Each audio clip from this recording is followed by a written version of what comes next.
नाजरीन, आपसे मुखातिब आपका मेज़बान चौधरी फजल रहमान पाकिस्तानी ज़ेर कब्ज़ा जम्मू कश्मीर के आज़ाद कश्मीर कहलवाई जाने वाले खित्ता के ज़िला बिम्बर की तहसील समानी और समानी में मौजूद हूँ, जिस स्पॉट पे यह है बिंडी सुलेमान वाल्द गुलाम नबी।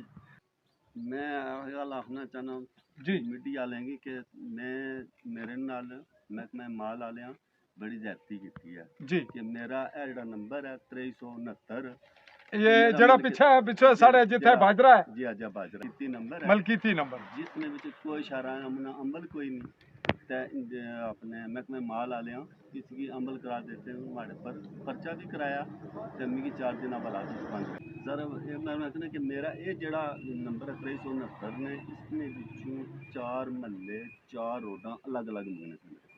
ठीक है सर जी, मैं इस जड़ा न इस पुले ने जड़ा इस डक्के ने इस बाजरे ने उस साइड तो एक साइड तो 69 महल्लियां की रोड दी है ग्राउंड जी। हुणे दसो कि इत्थे कितनी दफा महकमा माल आया? 4 दफा। 4 दफा। पहली दफा कौन केड़ा अफसर था, कौन आया, केड़ा पटवारी? तहसीलदार साहब। पहली दफा कौन आया? नायब तहसीलदार गिरदावर ते तहसीलदार साहब आए। ये केड़े केड़े नाम दसो? जेड़े तहसीलदार साहब तबादला हो गया एक वो आए ए फखर फखर जी फखर कुदूस। नायब तहसीलदार साबर हुसैन आए ते गिरदावर बट कहने नाम ते पटवारी साहब। अच्छा, पटवारी केड़े सन? पटवारी मुनव्वर साहब। मुनव्वर साहब ए आए, ये 4 दफा आए ये ही आए बार बार। जी जी, ये बार एसी साहब भी आए। केस किस तरह होया? हथकड़ी क्यों लगी? मैनू हथकड़ी तरह लगी कि मीन ना कोई दस्या बाइक ना मीन समात किया कि जिस वक्त उन्होंने मेरे पर पर्चा कटा मैं जा रहा था तारीख पर रस्ते पुलिस मैं अचानक गिरफ्तार कर लिया। 4 दिन तो बाद मैं जमानत लैके अज वापस आया। अरेस्ट होया मैं पुलिस वाले की दस्या कि मैं क्योंकि मेरे को 6 तारीख न मैं सिविल कोर्ट में स्टे ली है। ठीक है, स्टे भी मेरे को मौजूद है, लेकिन इसने बावजूद पुलिस वाले मैंने अरेस्ट किया और 4 दिन तो बाद मैं जमानत लैके आया।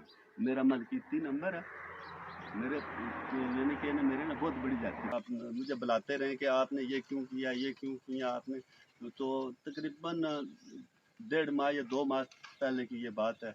इस दौरानिया वो मुझे डिमांडें करते रहे हैं कि मुझे 6 लाख रुपया दूसरी टीम दे रही है तो आप कितना दोगे। ये वो मैंने बोला मेरे पास पैसे नहीं है, मैं नहीं दे सकता हूँ। ठीक है ना। आखिर बार जब मैं गया हूँ, आखिरी बार जब 6 तारीख मैंने स्टे लवाई है 6 सितंबर 2023 को क्या हुआ? कुछ रकूम उनके हवाले की। किसके हवाले की? असिस्टेंट कमिश्नर अहमद सुबानी के हवाले की। मेज पर रखी या हाथ में दी? वो सामने अपने बैठे हुए तो मैंने उनको दिया, बोला कह रहे थे कि ये कितने पैसे? मैंने बोला कितने भी आप मैंने बोला ये 50,000। उसने बोला कि मेरे अहमद के खिलाफ है। उन्होंने बोला, मैंने बोला आप कितने आपकी डिमांड बोलो। उन्होंने बोला 3 लाख। मैंने बोला मैंने 3 लाख नहीं दे। आप जिस वक्त ये वाकया हुआ उस वक्त और कौन था वहाँ? ये नायब तहसीलदार साबर साहब पास मौजूद थे और तहसीलदार साहब। उन्होंने बोला कि वैसे वो कह रहे थे कि 3 लाख मुझे दो। मैंने बोला 3 लाख मैं नहीं दे सकता। नहीं तो फिर जब आपने कहा दूसरी टीम हमें 7 लाख दे रही है। अच्छा नहीं, जब आपने कहा कि ऊपर से खुलवा के आएंगे तो फिर कितने दूंगा?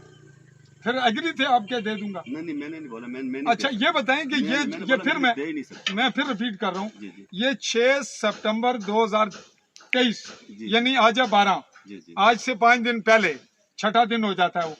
तो उस तारीख को जब आपने 50,000 दिया तो उस वक्त ये नए तहसीलदार थे जो अब आए। ये पास उधर से जब मेरी बात हुई थी, ये और नायब तहसीलदार जो थे उनको बैठे हुए थे जब मेरी बात। आप चारों ही थे कमरे में? जी चारों, और कोई फर्क नहीं था।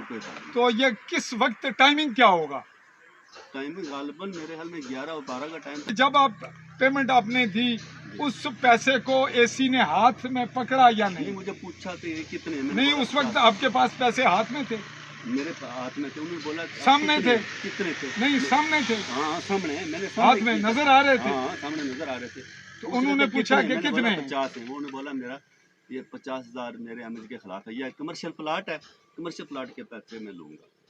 मैं बस यही कहना चाहना कि मेरे नाल इंसाफ कर जाए कि मेरा मलकीती नंबर है महकमा सीना जोरी नाल तुसा नाल ज्यादती कर रहे हैं। ज्यादती कर रहे हैं। अच्छा एक गल दसो, मेरा मलकीती नंबर है। एक गल दसो, तुसा एक गल आ गई, तुसा नहीं तुसा सख्त तरीन इल्जाम ला रहे हो एक मजिस्ट्रेट पर। سر میں میرے گل اگر کر رہا بات غلط ہوئے میں الفن قرآن یہ گل آخنا کہ ایک جڑی گل ہوئی ہے خدا یاد نظر آگ تے سچ پر گل ہوئی ہے کہ انہوں نے میرے کو 3 لاکھ ڈیمانڈ کی ہے 3 لاکھ کمرشل پلاٹ ہے اتنے پیسے لے سا کھلی کچہری لاؤ اے سی صاحب اتنا موقع پر آئے انہوں نے ایک گل میرے پر دفعہ لایا کہ اس میرے مزاحمت کی ہے میرے نال جناب نے جی ہویا لیکن میں واللہ میں کھلی کچہری لانا کھلی کچہری وچ آؤ تسی جڑے دینے لوگ جڑے اتنے موجود سن انہوں نے فردن فردن سارے پوچھو کہ میں جی سر وہ کم نے تعمیر کرساں جس طرح تساں آکھیا اس طرح ہی کرنا اس تو علاوہ میں کوئی لفظ نہیں ہے لیکن انہوں نے مینشن وچ کیتا کہ مینوں اس دھمکی دیتی ہے مینوں مار دینے دھمکی دیتی ہے سر جی ایسی کوئی گل نہیں اگر یہ گل ہے میں جناب نہ جو قانون میرے واسطے حکم کرتی میں تابع لیکن ایسی گل ہوئی نہیں اور جڑے بندے اتنے موجود سن انہاں بیان حلفیاں بھی دتیاں انہاں سارے نے بیان الفیم سو کول موجود ہیں میں اپنا موقع پر ڈٹے ہیں اور انشاءاللہ اس اپنے اس ملکیتی نمبر وچوں میں اپنے آپ نال انشاءاللہ جس تک آخری قطرے تک لڑساں فائٹ کرسو انہیں دسو کہ اساں ایسی نہ موقع بھی لواں گے جی بالکل نائب تحصیلدار نہ جی جی اور اس طرح تحصیلدار اور جڑے تساں نے ایتھے فریق ہیں جی جی اور جڑی موقع نہیں نوعیت ہے جی وہ بھی تو اے اگلا مرلہ ہے نہیں کوئی بات چھپاؤں گا نہیں میں کسی کا انشاءاللہ اپنے رب کا میں اپنے رب سے جھکوں گا بندے کسی کے میں کسی کے سامنے نہیں جھکوں گا انشاءاللہ تحصیل سمانی کے جو افسران ہیں وہ کرپٹ ہیں